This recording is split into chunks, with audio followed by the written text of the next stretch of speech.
On the morning of January 28th, 2017, 20-year-old Elaine Park vanished without a trace.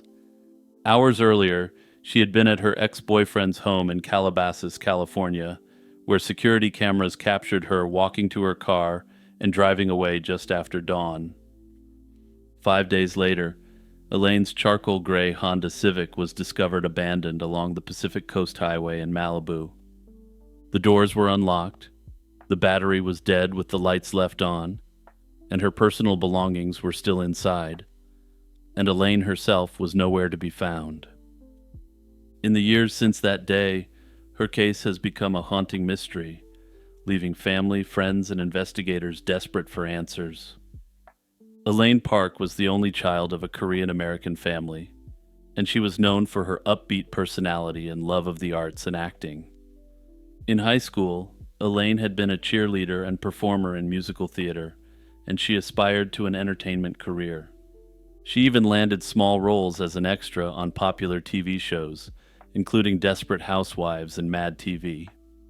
In 2017, Elaine was living with her mother, Susan Park, while attending a local college. She had recently taken a break from school and was going through a rough patch. She'd dropped out of some courses and lost a restaurant job, which had been discouraging. Elaine also struggled at times with depression, but those close to her say she always kept in touch, and her disappearance was completely out of character. At the time of her disappearance, Elaine was in an on-and-off relationship with Divine Compeer, known as Div, the son of a prominent Hollywood businessman. Divine's father is the co-owner of a film production company, and he lived with his family in a gated hillside home in Calabasas. Elaine and Div had been dating casually, and although they'd broken up before, they continued spending time together. On the night of January 27th, 2017, Elaine made plans to hang out with Divine, not knowing it would be the last night anyone would see her. That evening, the young couple went to see a late movie at a theater in Woodland Hills. According to security footage and later interviews, they took an Uber to the movie around 10:20 p.m. and returned to Div's family home shortly after 1 a.m. The rideshare driver noted nothing unusual. Elaine and Divine seemed to be in good spirits and enjoyed their night out. What happened in the early morning hours of January 28th remains one of the most puzzling pieces of this case. Div told police that around 4 that morning, Elaine suddenly woke up, shaking and singing, appearing to suffer a panic attack for unknown reasons. He said he tried to comfort her and suggested she stay, but Elaine was restless and decided to leave. By about 6:05 a.m., Elaine had gotten dressed, walked out to her car, as captured on a home surveillance camera, and drove away from the residence. The gated community's security system recorded her Honda Civic's license plate as it exited the neighborhood at 6:07 a.m. This was the last confirmed sighting of Elaine Park, driving off alone into the early morning dawn.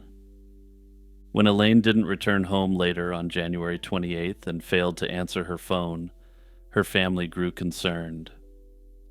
Susan Park, Elaine's mother, tried calling and texting her repeatedly that day, but got no response. By the next day, January 29th, worry had set in among Elaine's loved ones. Susan contacted police to report her daughter missing, but initially police suggested Elaine might have just taken some time away since she was an adult. On Monday, January 30th, 2017, with still no sign of her daughter, Susan Park officially filed a missing person report. The case took a dramatic turn on February 2nd, 2017, when Elaine's car was found under strange circumstances. Investigators had been attempting to trace Elaine's movements through her cell phone signals. A ping from her phone indicated its last known location was near Malibu, California, along the Pacific coast.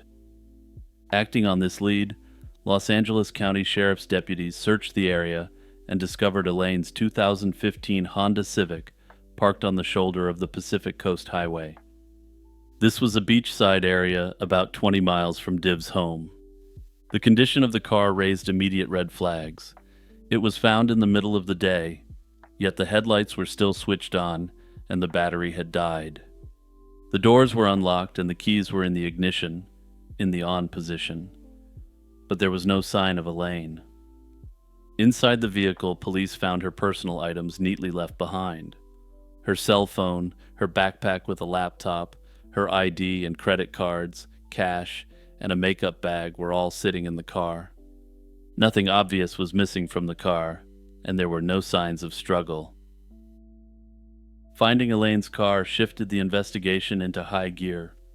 Initially, authorities treated Elaine as a possible voluntary missing adult, but after the car turned up, they reclassified her case as an involuntary missing person, indicating possible foul play. The Los Angeles County Sheriff's Department and Glendale Police Department launched extensive searches around the area where the car was found. Search teams scoured the beach, nearby trails, and the rugged Santa Monica Mountains for any trace of Elaine. Cadaver dogs were brought in and combed the coastline and cliffs near where her vehicle was found, and divers searched the waters off Malibu's shore. Despite these efforts, no trace of Elaine was found on land or in the sea. After several days, the active search was scaled back, and investigators faced a frustrating lack of clues. Elaine had disappeared without a trace, and the trail had gone cold. Detectives interviewed everyone who had seen Elaine in her final days. Div Compier, the boyfriend who was the last known person to see Elaine, cooperated fully with police. He maintained that he had no idea what happened to her after she drove away. By March 2017, after reviewing the evidence and Div's alibi, Glendale police publicly stated that Divine Compier was not a suspect in Elaine's disappearance. With no definitive answers, numerous theories have emerged about what could have happened to Elaine Park. Importantly, all the theories I'm about to present are highly speculative, given the limited evidence available in this case. One theory is that Elaine may have died by her own hand near where her car was found. Those who support this idea point to her history of depression and the car's location by the ocean. It's conceivable that Elaine could have walked into the sea or hiked into the mountains intending to end herself. However, her family emphasizes that Elaine had never expressed these thoughts and had even made plans for the near future. Another theory suggests that she left to start a new life. However, running contrary to this theory is the fact that she left all her worldly possessions behind, which would have helped her in her apparent new life. The authorities consider this theory to be unlikely. Another possibility is that Elaine experienced some kind of accident after leaving her car. If she was in a disoriented or panicked state, she might have wandered off into the unfamiliar terrain of Malibu's canyons. The canyon area surrounding where her vehicle was found has steep cliffs, dense brush, and ocean currents nearby. It's conceivable she could have fallen into a ravine or been swept out to sea. But again, search teams, including bloodhounds and helicopters, found no evidence of an accident in the vicinity. This theory also struggles to explain why she would stop and exit her car with the keys left in it. Some have speculated that perhaps Elaine pulled over due to a medical episode, like a panic attack recurrence or even a substance reaction, and became lost or injured while seeking help. However, without any clues recovered, an accidental demise remains possible, but unconfirmed.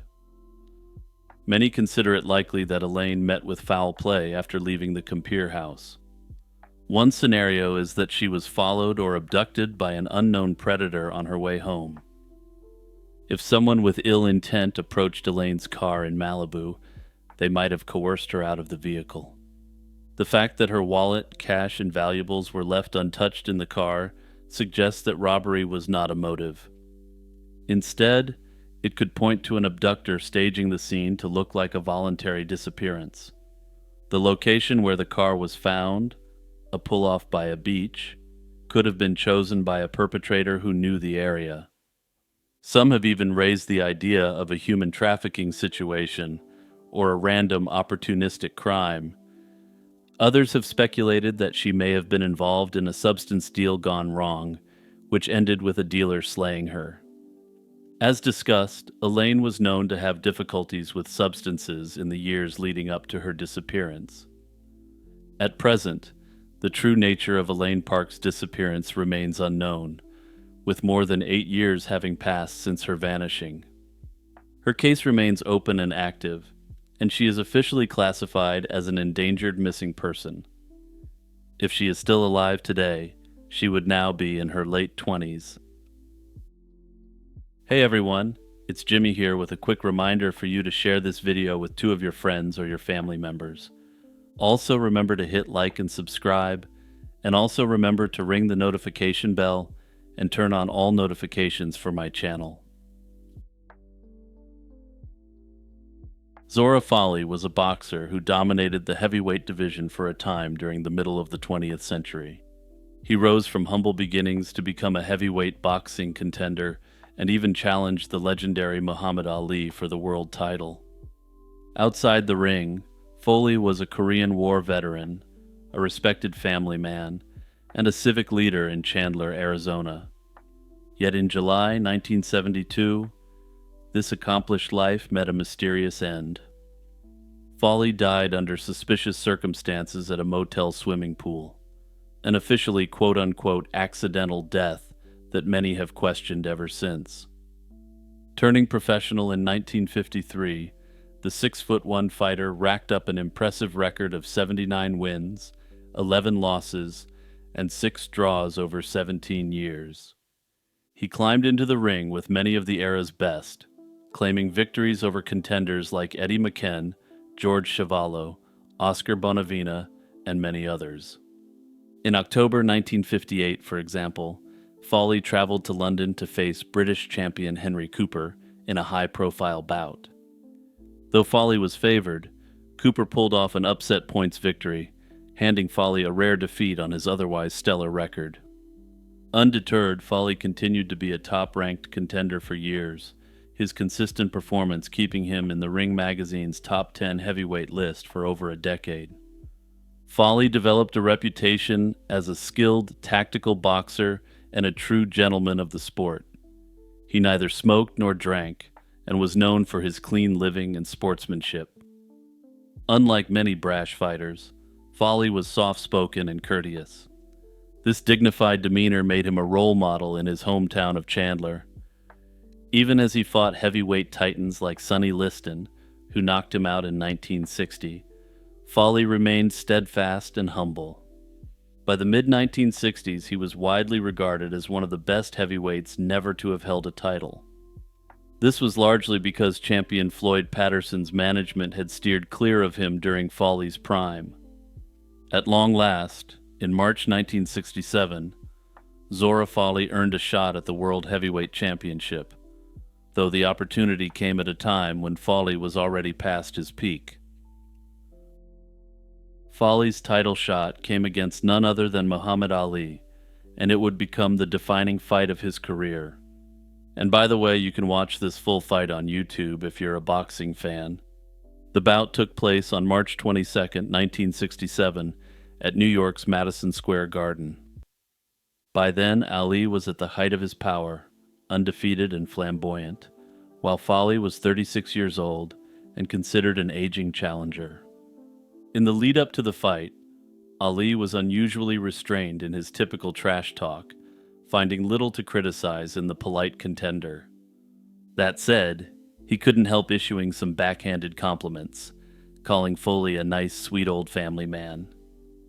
Notably, Fawley was one of the first opponents to address the champion by his chosen Muslim name, rather than Cassius Clay, a sign of respect that Ali acknowledged. Some have speculated that this was the reason Ali's usually brash trash talk was so toned down for this fight. When the bell rang, Fawley's experience and skill were on display.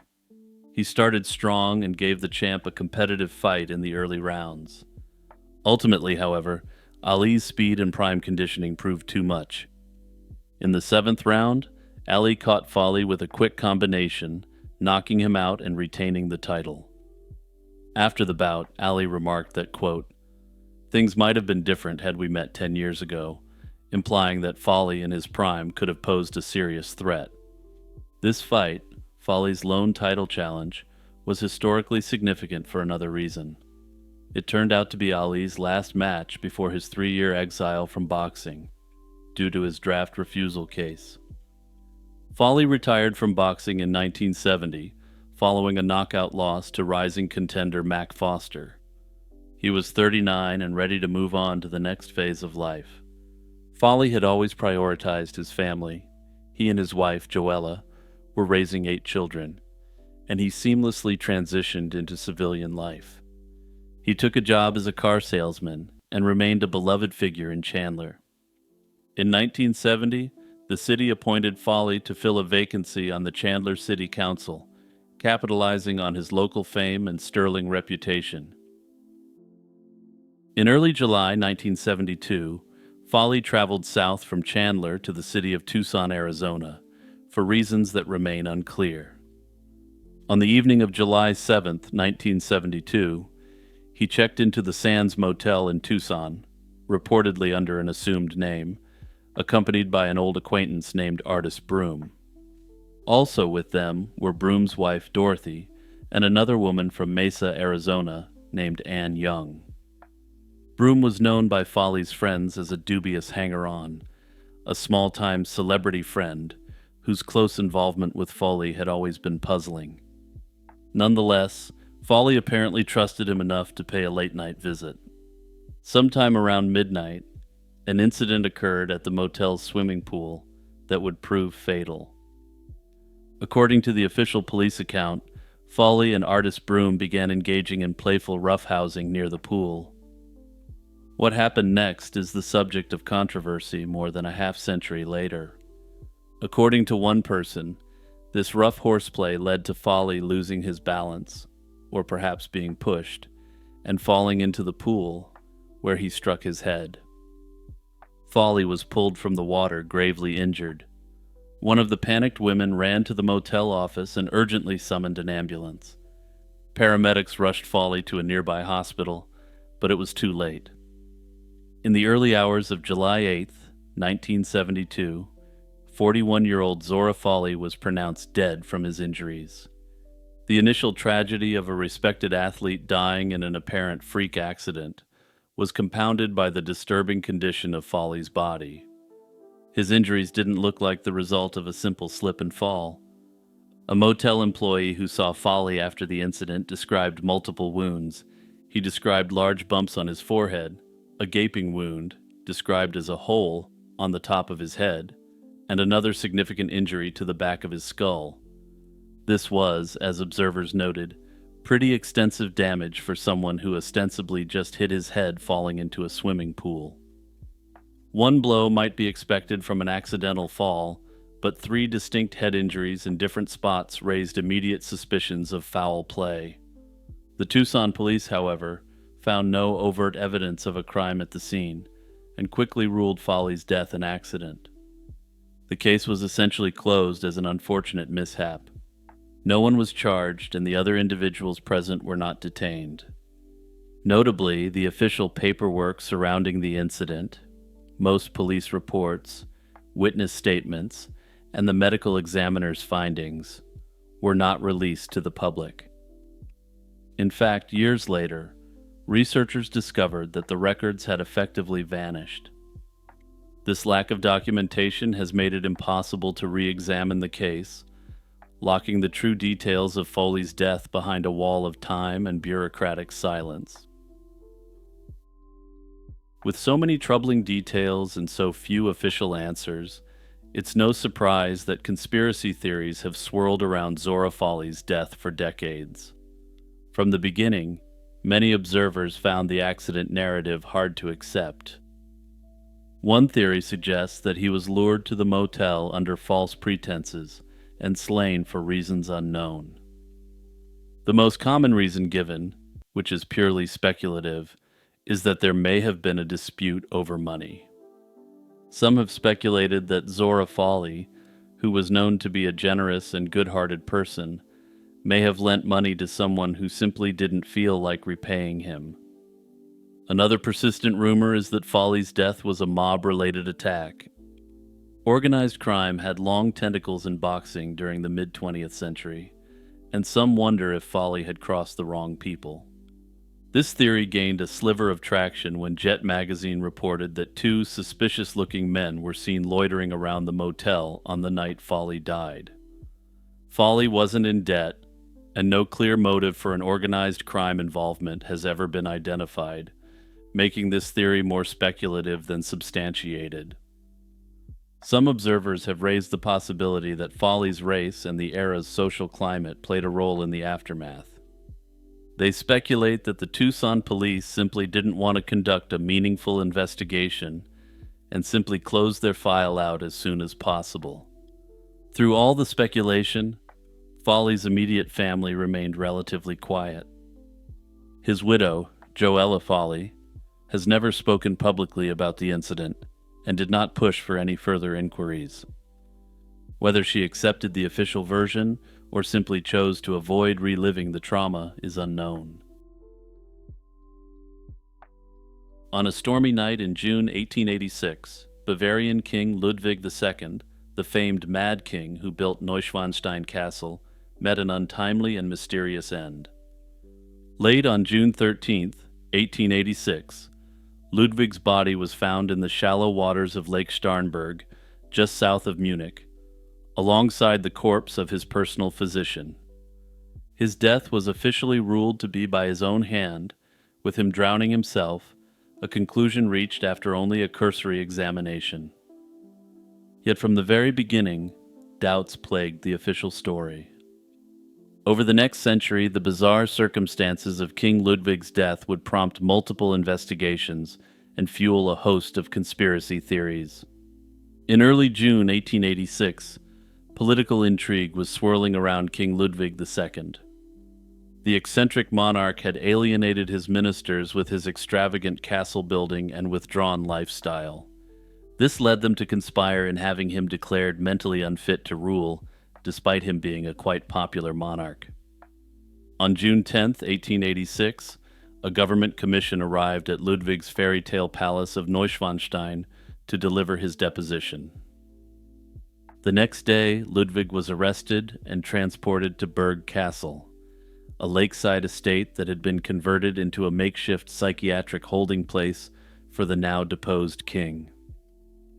Dr. Gooden, the prominent psychiatrist who had certified Ludwig as insane without a personal examination, assumed responsibility for the monarch's custody and treatment. By the evening of June 13th, Ludwig had been a prisoner at Berg Castle for barely 24 hours. What happened on that fateful night would soon become the stuff of legend. On June 13, 1886, at around 6:30 p.m., King Ludwig and Dr. Gooden set out for a stroll through the Berg Castle parkland along the shore of Lake Starnberg. Dr. Gooden oddly insisted that no attendants accompany them, a decision that left the vulnerable ex-king alone with his doctor as dusk fell. When the pair failed to return by 8 p.m. as expected, concern grew. A search party of the castle's staff and guards fanned out in a gale-driven rainstorm, combing the darkened shoreline by lantern light. It was around 10:30 p.m. when the horrified searchers finally spotted two figures in the water near the shore. King Ludwig and Dr. Gooden were found floating in waist-deep water, their heads and shoulders above the surface. Ludwig's pocket watch had stopped at 6:54 p.m., suggesting the king's fate was sealed shortly after the start of their walk. Despite efforts at resuscitation, both men were cold and lifeless when pulled from the lake. The Bavarian authorities lost no time in declaring a cause of death.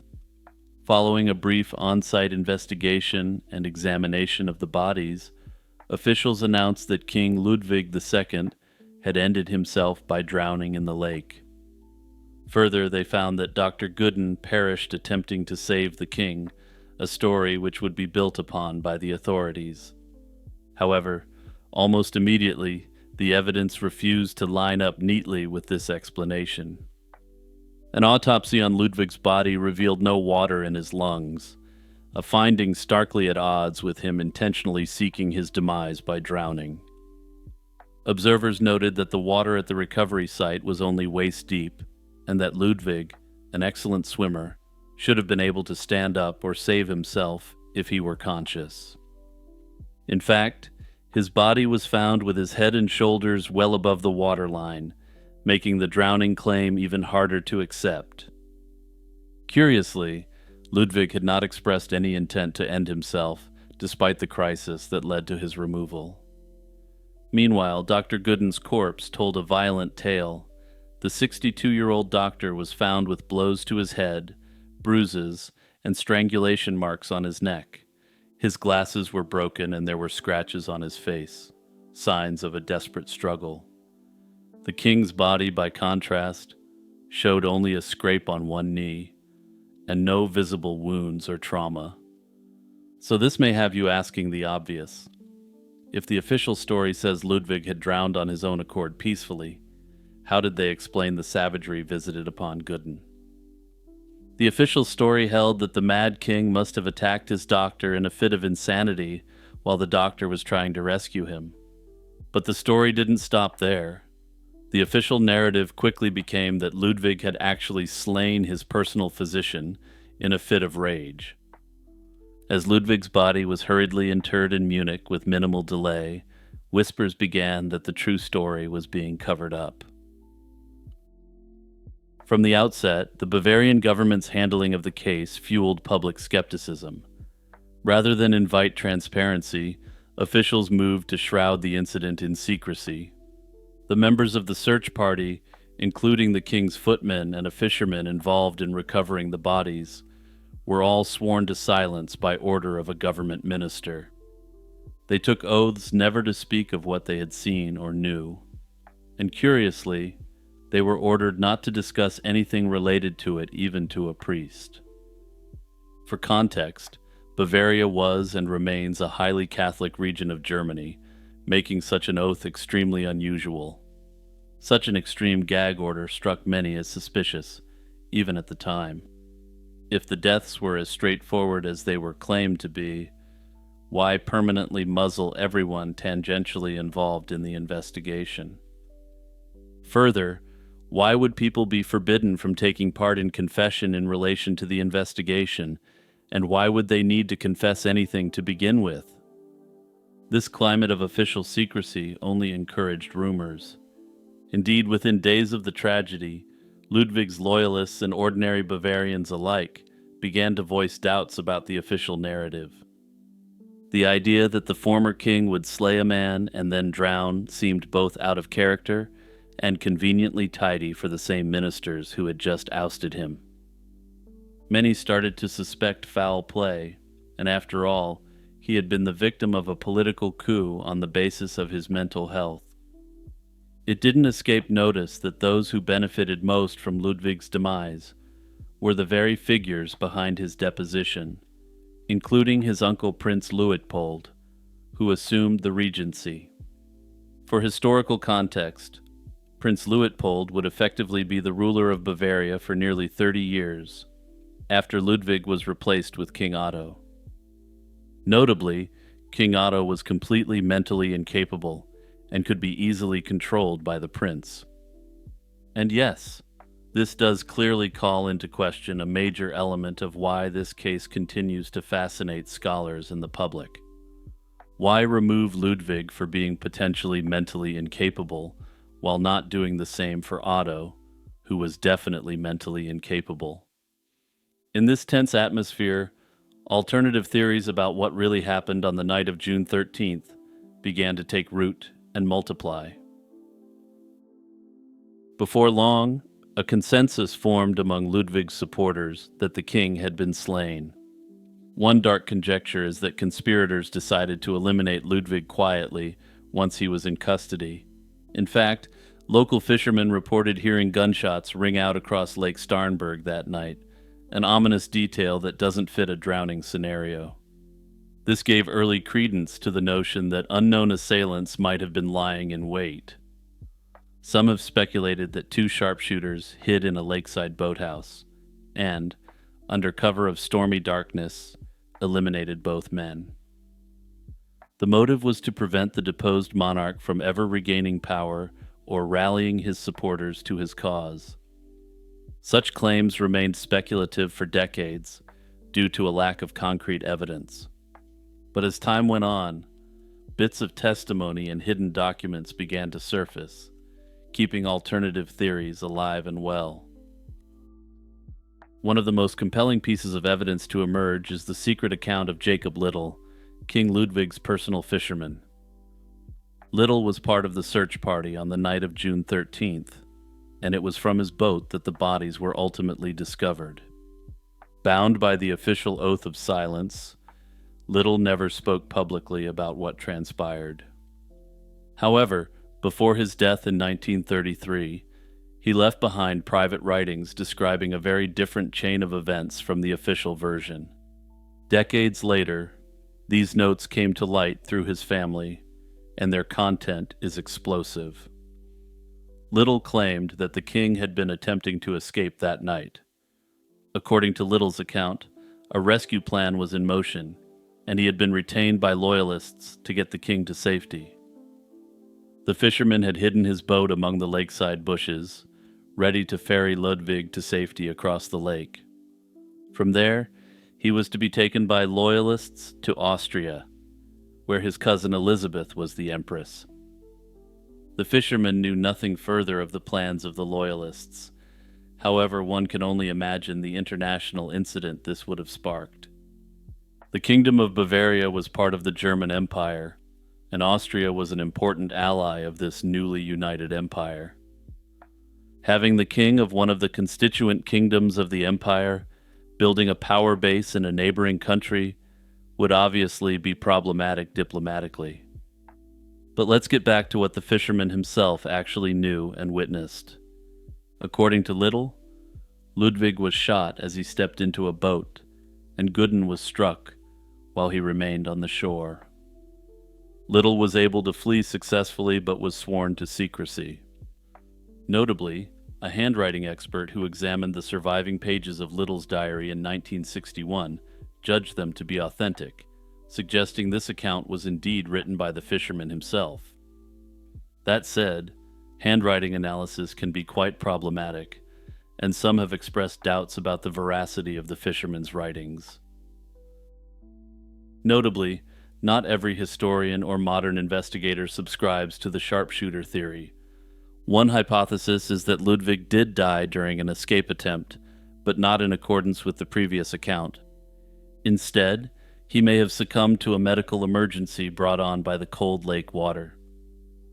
The night was chilly and the lake was very cold, and some have suggested the king suffered a heart attack or stroke during his frantic swim for freedom. In this scenario, Ludwig's collapse in the water could explain his death without drowning, consistent with the autopsy finding of empty lungs. Dr. Gooden's injuries might then be attributed to a confrontation on shore when he tried to stop Ludwig from fleeing. Another theory focuses blame on Dr. Gooden himself. It was known that Gooden carried sedatives and had boasted of techniques to subdue violent patients. One account holds that Gooden brought a bottle of chloroform on the walk. The chloroform could have rendered Ludwig unconscious, causing him to fall into the water and perish while partially incapacitated. Under this theory, it's speculated that Gooden tried to get him out of the water, which led to him sustaining injuries while the king flailed at him. According to this theory, Gooden then might have suffered a fatal heart attack from the shock or exertion, explaining why he too died in this circumstance. Still, others support the official theory, despite the substantial inconsistencies with it. In the end, though, every proposed scenario has its inconsistencies, and this 19th century mystery will likely never be fully solved.